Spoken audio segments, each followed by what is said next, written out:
Em seus piores momentos, eu tenho certeza que Deus esteve lá. E quando a igreja dele precisou, você esteve lá? Em nome do Pai, do Filho, do Espírito Santo. Amém. Amados irmãos e irmãs, que a paz de nosso Senhor Jesus Cristo e a fé de nossa mãe estejam conosco. Celebramos hoje a festa de São Lucas Evangelista, que foi um homem de fé, médico, historiador e o fiel companheiro do apóstolo Paulo. E para nós, ao longo desses dias que se passaram, tanto dessa semana quanto da semana passada, ele nos fez companhia na liturgia, nos oferecendo o evangelho ao qual ele é o autor. E hoje, a liturgia da Santa Igreja, unida à figura de São Lucas, nos traz uma reflexão sobre a natureza da missão como igreja e a proximidade do reino de Deus. A primeira leitura, irmãos, extraída da segunda carta de São Paulo a Timóteo, no capítulo 4, versículos de 10 a 17, é um testamento comovente de Paulo, que está preso e próximo de seu martírio. Neste cenário de extrema prova, Paulo faz um relato da situação da sua comunidade de colaboradores. Demas me abandonou por amor deste mundo e foi para Tessalônica. Crescente foi para a Galácia, Tito para a Dalmácia. Só Lucas está comigo. Notaram que o texto expõe o drama da escolha e da perseverança. Demas, um colaborador inicial, optou pelo amor deste mundo, revelando a tentação que todos nós sofremos todo santo dia, o do mundanismo, que se opõe à radicalidade do Evangelho de Jesus Cristo. Ou seja, os famosos mornos e católicos de IBGE são como Demas, preferem o amor do mundo. Só que, em contraste, Paulo afirma com singular ternura: só Lucas está comigo.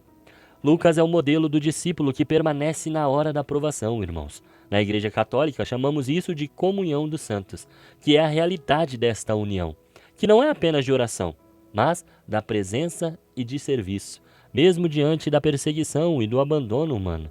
A fidelidade de Lucas é a prefiguração da assistência de Cristo à sua igreja. Paulo mesmo diz: o Senhor esteve ao meu lado e me deu forças. E qual o propósito da presença de Cristo para Paulo? Ele também deixa muito claro. Ele fez com que a mensagem fosse anunciada por mim integralmente e ouvida por todas as nações. Irmãos, a fidelidade do discípulo, como vimos Lucas ao lado de Paulo, é o canal humano para que a palavra de Deus seja plenamente proclamada, atingindo o seu desígnio universal da salvação. O Evangelho de Lucas, hoje, no capítulo 10, versículos de 1 a 9, mesmo sendo um dos sinóticos, o trecho de hoje só tem em Lucas, e ele revela a universalidade da salvação e a urgência da missão. Lucas é o evangelista da misericórdia. Ele nos apresenta parábolas como a do bom samaritano e a do filho pródigo. Também é o evangelista da missão. Ele é o autor do Ato dos Apóstolos, a história da igreja em saída. Hoje, irmãos, vemos que Jesus, no Evangelho de Lucas, escolheu outros 72 discípulos e os enviou 2 a 2. O número 72, ou 70, dependendo do manuscrito que você ler, evoca na tradição judaica a totalidade das nações do mundo, que podemos conferir em Gênesis 10. Ao enviar 72, Lucas sublinha, desde o início, o caráter universal da missão de Cristo. A igreja, no seu desígnio, é para todos os povos. E chamamos ela de católica, ou seja, universal, por esta vocação, e não porque ela é só mais uma igreja denominada. Não. Alguns podem ficar bravos comigo, mas a verdade tem que ser dita, irmãos. Igreja é uma só. É a Igreja Católica. Porque Cristo a instituiu.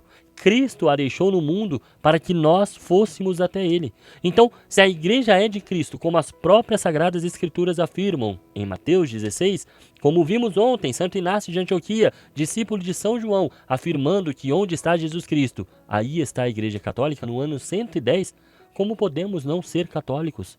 Não é a igreja que exclui aqueles que estão fora dela, que diz que eles não serão salvos, é a palavra. Eles mesmos não a querem ser salvos. Quando eles não aceitam a igreja, eles não estão querendo a igreja. A quem vos rejeita, a mim rejeita. Mas Paulo hoje mesmo, em sua prova, ele nos dá um exemplo. Demas me abandonou por amor deste mundo E quando as pessoas não aceitam a verdade, como esta que eu estou dizendo, tende a abandonar a igreja. Paulo também nos aconselha hoje: Alexandre, o ferreiro, tem me causado muito dano. O Senhor lhe pagará segundo as suas obras. Evita-o também tu, pois ele fez forte oposição às nossas palavras. Percebem, irmãos, que a justiça é divina e que a igreja é de Cristo. E mesmo ela sendo de Cristo, ela é perseguida desde o início, ela recebe muitos danos desde o início, como calúnias, mentiras. Como diria o próprio Fulton, não existem 100 pessoas que odeiam a Igreja Católica, mas existem milhões que odeiam o que acham que a Igreja Católica é. Mas a promessa do Senhor para a sua santa Igreja é uma promessa sem fim, que dura por todo o tempo. As portas do inferno não irão prevalecer. Podem nos jogar nas covas dos leões, podem crucificar a gente de cabeça para baixo, podem nos degolar, pode vir papas ruins, como tivemos na Idade Média, podem vir padres, hereges, padres que abandonam o sacerdócio, não importa, pode vir leigos mundanos, caluniadores, não importa, a igreja é de Cristo e ela jamais deixará de existir. E se ela sobreviveu a todo e qualquer tipo de ataque, irmãos, isso não a enfraquece, pelo contrário, só comprova a sua veracidade. Jamais a morte a vencerá, pois Ele a sustenta, Ele a mantém, o Cristo, o Verbo de Deus encarnado. Ele é a cabeça da igreja. Voltando ao evangelho que Ele nos deixou, começa hoje com um reconhecimento. A messe é grande, mas os trabalhadores são poucos. Por isso, pedi ao dono da messe que mande trabalhadores para a colheita. A messe é o mundo, irmãos, e a urgência é a salvação, a conversão deste mundo. O texto nos ensina que a missão nasce da oração. É a oração que suscita as vocações, prepara a terra para a evangelização. A oração é, portanto, o primeiro e mais vital ato missionário. As instruções de Jesus são radicais. Não leveis bolsa, nem sacola, nem sandálias. Ou seja, a missão deve ser feita em total confiança na providência divina e com a pobreza evangélica. O missionário não pode ser autossuficiente, entende? Não pode se achar dono de sua vida. A sua única força deve ser Cristo Jesus. A primeira saudação é a paz. A paz esteja nesta casa. A paz não é apenas a ausência de guerra, mas a plenitude do bem, a salvação messiânica. O discípulo leva a paz de Cristo e só se for acolhida, ela repousará. O clímax da missão é o anúncio do reino. Este não é um reino distante, mas está próximo, concretizado, como nós vemos em várias e várias pregações aqui. Ele é concretizado na pessoa de Jesus Cristo, na atuação dos discípulos, na nossa atuação no mundo. O reino é tornado visível por meio de sinais.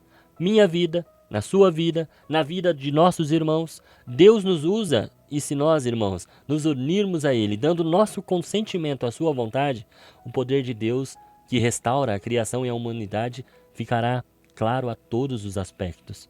Ele ficará evidente. Eis aqui uma prova. Eis aqui eu falando com vocês.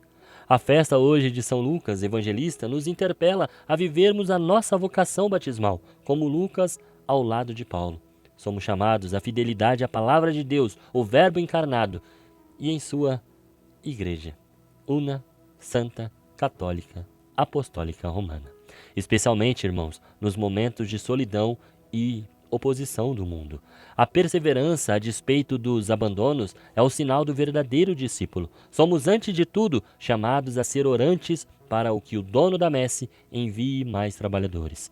Nossas comunidades são enviadas, ainda que de 2 em 2, para levar a paz de Cristo e a proximidade do reino. E a todos os cantos do mundo, a todos os ambientes, com a simplicidade e a pobreza de quem confia unicamente em Deus. Que São Lucas hoje nos inspire a sermos como ele, fiéis colaboradores no ministério da palavra, anunciando a salvação de Deus a todas as nações. São Lucas, rogai por nós.